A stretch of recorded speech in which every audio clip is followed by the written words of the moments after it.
Hey there, explorers. Thank you so much for pressing play on today's chilling tale. If you're new to the channel, please consider subscribing. It really helps me keep these stories coming. Now let's dive right into the eerie world I have for you today. I should have known something was amiss the day I arrived at the cabin and found it cloaked in silence. Even the birds seemed wary of making noise. The property itself was a small clearing in an otherwise endless forest, hidden off a gravel road that wound deeper and deeper into tall pines. When I took the job as curator for a private collection, I never imagined I would be so removed from the rest of the world. But there it stood, a modest, two-story structure with fading wood walls, dusty windows, and an ancient chimney, all under the watchful gaze of swaying treetops. I had no idea who owned the place.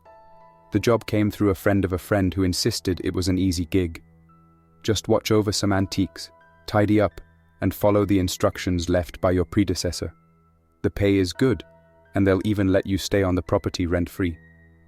The minute I saw the dense woods, I hesitated, but the promise of peace, solitude, and a stable paycheck quickly overcame my doubts. Day 1. Arrival. My first look inside the cabin gave me pause. The front room, more like a cozy living area, was cluttered with wooden crates. A maze of worn rugs covered the floor. Shelves sagged under the weight of old books and bizarre ornaments. A tall mirror stood in the corner, partially draped with a moth-eaten cloth. The place smelled of old wood, damp fabric, and a faint sweetness I couldn't place. Above all was an eerie sensation that the cabin itself was waiting for me. I dropped my suitcase in the hallway and began my inspection. The power worked fine, though the lights flickered in a way that made me uneasy. The kitchen was serviceable, stocked with a few canned goods and a drawer full of outdated utensils. The refrigerator hummed with a strange rattle. Then on the small wooden table, I saw a binder labeled "Instructions for the Curator." Inside, the first page read, "Always cover the mirrors with cloth at sunset. If you notice the mannequin facing a different direction, leave the cabin immediately. Never open the trunk in the basement, no matter what you hear." There was no signature, just these 3 rules typed in a stark, no-nonsense font. I forced a laugh, dismissing them as a prank. But an uneasy tension lingered as I thought about how oddly specific these directions were. I took the binder upstairs. The second floor had a small bedroom with a bed that looked older than me. A cluttered study next door housed boxes of documents, rolled-up paintings, and, of all things, a mannequin dressed in a Victorian-style outfit. Its face was blank, apart from a hint of painted eyebrows. It stood stiffly in the corner as though guarding the rest of the collection. I glanced at it for a moment, trying to brush off the shiver creeping across my skin. The cabin was drafty, I told myself. The temperature changes were making me jumpy. When I looked back at the mannequin, I could have sworn its head had tilted by a fraction of an inch. Impossible, I thought. I walked over and nudged the stand on which it was mounted, just to test if a wobble could explain the movement. The stand felt solid. Shaking off the feeling, I reminded myself I was letting the rustic atmosphere get into my head. Day 2. Settling in. I spent the morning exploring more of the house and cataloguing the antiques. Masks from various eras were stacked in crates, along with cryptic scrolls, dusty diaries, and brass instruments whose purpose I couldn't guess. Everywhere I looked, there was something bizarrely out of place. An antique globe with unreadable labels, a stone figurine with too many eyes carved into it, a set of keys that didn't match any lock I could find. By afternoon, the shadows in the cabin seemed to grow longer than usual. I remembered the instructions about covering the mirrors by sunset. There was only one full-length mirror, the one I'd seen downstairs, plus a small shaving mirror in the bathroom. I draped them both with sheets I found in a closet. It felt silly. Yet, as the last rays of daylight slipped through the trees, I thought I sensed a flicker of movement behind me, like something darted across the reflection just before I covered it. When I whipped around, nothing was there. Night fell early in the deep woods. The forest beyond the windows turned into a swaying sea of silhouettes. A hush descended, and I couldn't shake the impression that the cabin itself was breathing, or that I was standing at the edge of something vast and unknown. I sat at the kitchen table for dinner, reheating a can of soup, trying to focus on the binder of notes rather than the hush outside. The binder provided some background on the items I was curating. Most were said to be rarities collected from estate sales, old institutions, and private auctions. Nothing about them was obviously valuable in a mainstream sense. They just seemed to be an assortment of unusual curios. Some pages hinted at a deeper story, but the text had been heavily redacted. I ended the night with more questions than answers. Day 3. The basement. That morning, I realized I hadn't thoroughly explored the basement. A door off the kitchen led downward. I flicked on the light switch, revealing a narrow stairwell. The basement smelled musty, with a hint of metal in the air. The single overhead bulb cast swinging shadows on the walls. The trunk sat in the far corner, large enough to fit a person. Its surface was carved with strange symbols, swirling shapes that I didn't recognize. A huge padlock secured it shut, and the hasp seemed old but unbreakable. I knelt down, running my fingers across the carvings. Even though I knew the rule, I couldn't help but tug gently at the lock. It didn't budge. I took a step back. That's when I saw a scattering of deep scratches on the floorboards around the trunk, like something had been clawing at the wood from inside. I felt a sudden chill. Never open the trunk in the basement, no matter what you hear. The words from the binder rang louder in my head than before. I hurried back upstairs, deciding that maybe the basement could remain off-limits for my own peace of mind. Day 4. A hint of movement. The forest was calm all day. I spent my time dusting shelves, inspecting the figurines, and trying to figure out which items needed the most care. The house was quiet to the point of eeriness. Every minor creak or moan from the walls caught my attention. That evening, I made the rounds, covering the mirrors again at sunset. This time, the shift from dusk to darkness seemed more abrupt than usual. Clouds had gathered overhead, and faint thunder rumbled in the distance. I took a seat in the study to sort through an old trunk of documents, thankfully not the basement trunk. As the night wore on, I couldn't shake the feeling that I was being watched. With every page I turned, my eyes darted to the mannequin in the corner of the room. It stood there, unchanged, dressed in an old-fashioned gown, porcelain-like hands extended slightly forward. Yet every time I glanced away, I became convinced that its posture shifted minutely. Finally, I decided I'd had enough. I grabbed a spare blanket from a nearby trunk and tossed it over the mannequin. "I'll deal with you tomorrow," I muttered. Immediately, the study felt less oppressive. Day 5. Footsteps in the night. Around midnight, I was jerked awake by the unmistakable sound of footsteps. They were slow, deliberate, like someone pacing the hallway. My heart thundered in my chest as I fumbled for the lantern at my bedside. I stepped into the corridor. No one was there.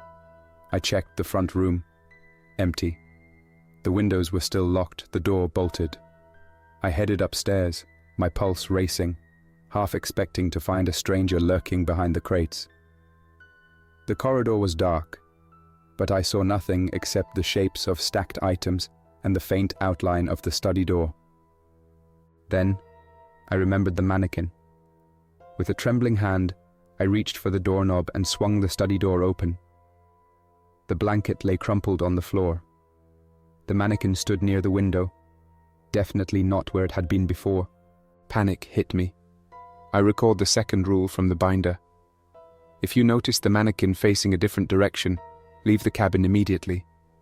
But it wasn't just facing another direction, it had moved several feet. Yet the instructions specifically said to leave if I saw it facing a different direction, which felt almost contradictory now. Should I run, or should I investigate? Swallowing hard, I flicked on the study light. The mannequin's blank face was turned slightly to the side, as though gazing out into the night. Hesitating, I approached it. My fingertips brushed the cloth of its Victorian dress. It was cold to the touch, as if the material had been left outside in winter air. Resolving not to panic, I gently pushed it back to its corner, recovered it with the blanket, and backed out of the room. I tried to calm myself. It must have fallen, or maybe I didn't secure the blanket. But in the pit of my stomach, I felt certain something else was happening. Day 6. Disquiet and discovery. I barely slept after that. The next day, I avoided the study and threw myself into chores around the cabin. I even attempted to go for a short walk in the woods, but the towering trees pressed in on me, and I lost my nerve after only a few hundred steps. When I returned, I found a small slip of paper waiting on the kitchen table. It looked like it had been torn from a journal. The handwriting was messy. "Don't ignore the rules. I tried. Now I can't leave." A trickle of dread shot up my spine. Had someone been in the cabin while I was out? I checked the doors and windows again. Still locked. No sign of forced entry. Yet the note felt very real in my hands. Where had it come from? I searched the entire cabin, calling out, "Hello? Is anyone here?" My voice seemed swallowed by the old walls. No response. I found nothing suspicious except for the note. The only explanation was that it had been slipped under a door or placed there while I was gone. Unease flickered through me like a persistent flame I couldn't stamp out. That night, I made sure to cover the mirrors and stayed in the bedroom. I locked the door and propped a chair under the doorknob, just for peace of mind. It was a struggle to drift off with every noise amplifying in my imagination. Day 7. Unseen activity. The following morning, I woke up feeling suffocated by the cabin's stale air. I flung open a few windows to let in some fresh breeze, then considered rummaging through the notes left by the previous curator, if such notes even existed beyond the binder. Maybe they held some clue about what was really going on. In the farthest corner of the study, I found a small locked desk. After a bit of searching, I located a key in a dusty mug on the bookshelf. It fit perfectly. Inside the desk, I discovered an old journal bound in worn leather. The entries were written in a script that slanted wildly. Day 12, the trunk in the basement. I hear sounds at night, scraping, sometimes whispers. I left it alone. Rule 3, Day 15. The mannequin turned its head again. I was alone, I swear. I left the cabin for a few hours, but something brought me back. Day 18. Mirrors at sunset. That's when reflections become doors, or so they say. But I can't keep them uncovered, even for a second after dusk. Shadows move in them. I saw something grin back at me once, and I can't forget it. I flipped through the pages, my heart racing. The final entry was short, written hastily. I tried to leave, but the forest is not the same as when I arrived. Paths shift. The trunk. It bangs at night. I hear knocks from inside. Someone is calling my name. I must lock it again. The remaining pages were blank. I set the journal aside, my mind spinning. Could it be that these rules were not a mere game, but something else entirely? Some dreadful cautionary tale left behind by the last curator. Day 8. Whispers below. I spent most of that day on edge. Every so often, I thought I heard faint scratching beneath the floor, like nails on wood. I forced myself to believe it was just rodents scurrying around, but after dinner, the scraping turned into a rhythmic tapping. I stood in the kitchen, feeling my courage slip away as the noise continued from below, near the basement door. Never open the trunk in the basement, no matter what you hear, I reminded myself, nearly chanting it out loud. As twilight crept in, I hurried to cover the mirrors. My hands trembled, and a wave of relief washed over me once they were safely concealed. Tonight, the silence was heavier, broken only by an occasional groan from the old house. That's when the voices started. They were muffled, distorted, like a radio signal that couldn't quite tune in. I couldn't understand what they were saying, but the murmur drifted up from somewhere below. This was more than just the wind or the pipes. Something was speaking words too muddled to make out. I stepped closer to the basement door, debating whether to open it. A terrifying thought struck me. What if I found it unlocked from the inside? A wave of dread forced me back. Instead, I pushed a heavy crate in front of the door. If something was down there, I wasn't about to let it roam freely. Day 9. A glimpse of reflection. Despite my attempts to block out the basement, I hardly slept. In the morning, I found myself in the kitchen, staring at my reflection in the faintly polished kettle on the stove. My own face looked pale, with dark circles under my eyes. I wondered if I was slowly unraveling from the isolation and the bizarre nature of this collection. Determined to remain calm, I spent the afternoon checking each artifact's condition. The figurines seemed harmless enough, although their designs became more disturbing the longer I looked at them. One depicted a series of eyes arranged in a spiral pattern.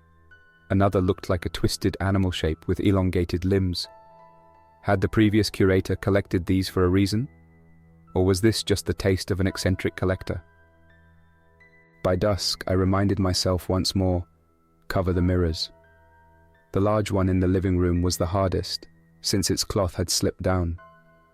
As I lifted the sheet, I caught a glimpse of movement in the reflection.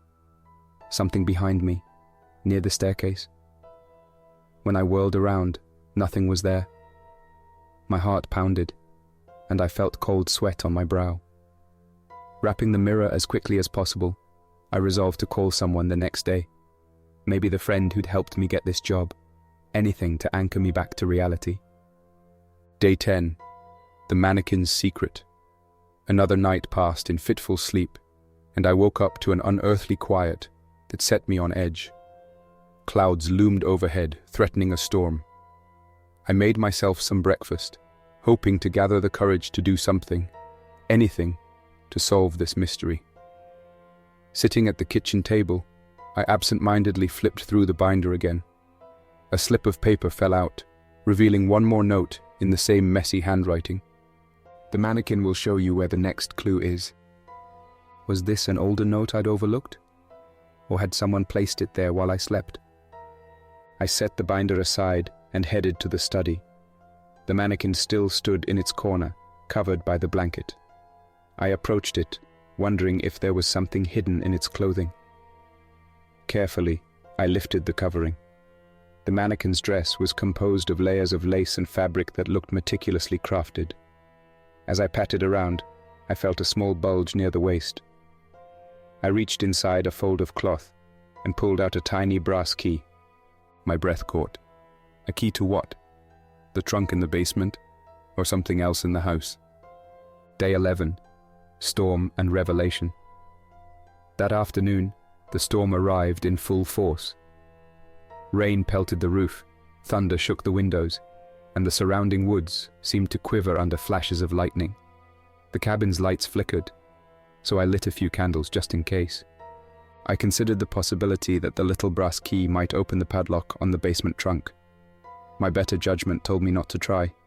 The rules were clear, never open it. But the curiosity was almost unbearable. What if the trunk contained answers? What if it was the source of the scratching? Lightning lit up the sky, and for a split second I saw something standing in the yard, a faint silhouette. My heart lurched and I rushed to the window, but the figure was gone, leaving only the swirling rain in the clearing. I paced the cabin, carrying the key in my palm. My mind raced. Should I open the trunk and finally end this? As thunder boomed, I heard a single knock from the basement door, followed by a slow scrape on the wood. The urge to investigate warred with the primal instinct to remain safe. Day 12. Temptation. That night, the voices from below intensified. I could make out my name through the floorboards, called in a breathy, hushed tone. It sounded both close and far away at once, beckoning me. My heart hammered in my chest. The rule was there for a reason, but what if it was the only way to free myself from this nightmare? With trembling steps, I removed the crate I'd placed against the basement door. The handle turned easily. The steps creaked under my weight. The single light bulb in the basement flickered, casting the trunk in a half-lit glow. The carvings on the lid seemed to dance with each flicker. The brass key shook in my hand. I stepped closer. My breath caught in my throat when I saw the padlock was slightly ajar, as if some part of it was waiting. A voice, my voice, echoed from the corner of the basement. "Open it. We need to see." I nearly dropped the key in shock. I was alone, wasn't I? Day 13. Resolve. At the last second, I tore myself away from the trunk. I couldn't break the rule. Whatever was inside might be far worse than any curiosity I carried. I scrambled back up the stairs, slamming the basement door behind me. My heart felt like it was about to burst. I pushed a bookshelf against the door, all but barricading it shut. I collapsed onto the sofa in the living room, only to realize I'd forgotten to cover the mirror at sunset. The cloth had slid off, revealing the reflective surface.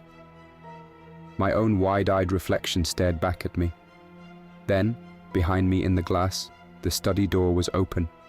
The mannequin was standing in the hallway, staring directly into the mirror, or so it seemed. Spinning around, I saw only the closed study door. I rushed over, throwing it open.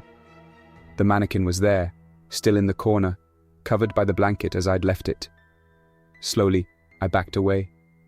My legs felt weak. Day 14, final night. The storm had passed, leaving a stillness that was even more unsettling than the thunder. Throughout the day, I felt a presence watching me. The forest loomed outside, silent and dim. My phone had no signal this deep in the woods. I was truly isolated. As dusk approached, I covered both mirrors carefully, double-checking that the sheets wouldn't slip. A sense of finality hovered in the air. The items in the house felt restless, almost alive. My stomach churned with anxiety. Was this my last night here? Around midnight, soft thumping came from the basement again. I heard faint footsteps overhead, as if someone walked on the roof. Trying to steady my nerves, I sat in the living room, reading and rereading the journal from the desk. It offered no new insight, only ominous mentions of the trunk and the warnings about the mannequin and the mirrors. Then, one of the sheets slipped off the mirror behind me. I felt the presence before I saw it. An unearthly hush, a heaviness in the air. Slowly, I turned. In the mirror, I saw the basement door, open. And standing in the reflection was a figure shrouded in darkness, something difficult to make out but undeniably there. A low whisper broke the silence. "Come and see." I spun around again, half expecting the basement door to be wide open, but it was still barricaded. Yet in the mirror's reflection, it stood ajar. Sweat trickled down my temples. My breath came in shallow gasps. It was as though the mirror showed a future or a possibility rather than the current reality. The figure in the reflection beckoned, and in the dim light, I could see it holding the brass key I had discovered in the mannequin's dress. My gaze flicked between the actual door and the reflection. Should I trust what I see in the mirror, or trust the reality of the barricaded basement door? A sudden rush of air blew through the cabin, extinguishing several of my candles. In the swirling darkness, the mirror's reflection began to warp and twist, showing flickers of the trunk in the basement. My name echoed softly from its depths. I could feel a pull, as if something beyond the glass was urging me to follow. The trunk might hold answers, or unleash something unimaginable. Part of me wanted to break the mirror or tear away from it, but an inexplicable curiosity tugged at me. I thought of the previous curator's journal, the note that said, "I tried to leave, but the forest is not the same." Was I already trapped here? Were the rules the only thing keeping me safe? Stepping closer to the mirror, I steadied my shaking hand. In the reflection, the basement door inched further open, revealing a darkness that extended beyond normal space. The figure reached out a blurred hand as if offering silent guidance or a sinister invitation. And that's when I noticed the mannequin. It stood in the hallway mirror's reflection without the blanket, though I knew it was still covered in the study. It tilted its head slowly, as though listening. Then, In an impossibly smooth motion, it turned to stare directly at me in the glass. I stumbled back, clamping a hand over my mouth to keep from crying out. In my peripheral vision, the study door remained shut, the blanket likely still in place. Yet in the mirror, I saw a tall silhouette at the mannequin's side. Its features were indistinct, an outline more than a person, but it was undeniably there. The hush in the house deepened. My own heartbeat thudded in my ears. For a long moment, none of us moved. Me, the mannequin, and that veiled figure I couldn't identify. Finally, I tore my eyes from the mirror. I couldn't face whatever might come through that reflection. I fled to the front door, but it refused to budge. The lock clicked, yet the door remained sealed, as though fused to the frame. Lightning flashed outside, illuminating the clearing for a split second. No paths, no movement, just the endless line of trees. In that moment, I felt entirely cut off from the outside world. I stumbled back to the living room, scanning wildly for a place to hide. The walls creaked. A hush settled in. Then, a single soft sound, the scrape of the basement door slowly swinging open. My mind raced. Had the barricade failed, or was I only hearing the echo of something that existed in reflections and shadows? Taking one trembling step at a time, I moved toward the hallway. It was dark, too dark. I fumbled for a flashlight, but it refused to turn on. The overhead bulb flickered once, then went out, leaving me in near total darkness. All I could do was listen to my own ragged breathing, and that gentle, persistent scrape from below. Adrenaline shot through my veins. I considered breaking a window, running into the woods, anything to escape, but a whisper, like a breath against my ear, said, "Stay." It didn't feel like a command. It felt like a promise of something beyond my understanding. I inched forward, each step a desperate act of will. My foot nudged the shelf I'd pushed against the basement door. It seemed untouched, yet I could sense the door behind it was no longer locked, no longer sealed. Pressing my ear to the wood, I heard nothing but a faint rustle, as if fabric was sliding across a surface. The trunk's lid. Was it opening? My breath caught. In my hand, the brass key felt colder than ever, almost pulsing with each beat of my heart. Should I put the key in the lock, or turn and run? Was there even anywhere left to run? I reached out, and that's where I must leave this account, dear reader, because the next moment remains uncertain. Perhaps I placed the key in the lock, ignoring the rules in a final bid for knowledge. Perhaps I turned and fled into the storm-shrouded forest, never to return. Or maybe what lurked in those reflections and shadows made the choice for me. All I know is that this place is alive with mysteries, and once you arrive, it does not let you go so easily. If you ever stumble across an invitation to be the curator of a private collection in the deep woods, remember, cover the mirrors at sunset, watch the mannequin closely, and above all, never open that trunk. You might find, as I did, that some things are far safer left alone, even if you never learn the secrets they guard. I leave my final words here, uncertain of what happens next. May they serve as a warning, and a testament to those who wander too far into the unknown. Thank you for wandering through these dark corridors with me. If this story made your heart skip a beat, be sure to leave a like and hit subscribe for more sleepless nights. Until next time, stay vigilant, and remember, curiosity can be quite the companion, and sometimes a curse.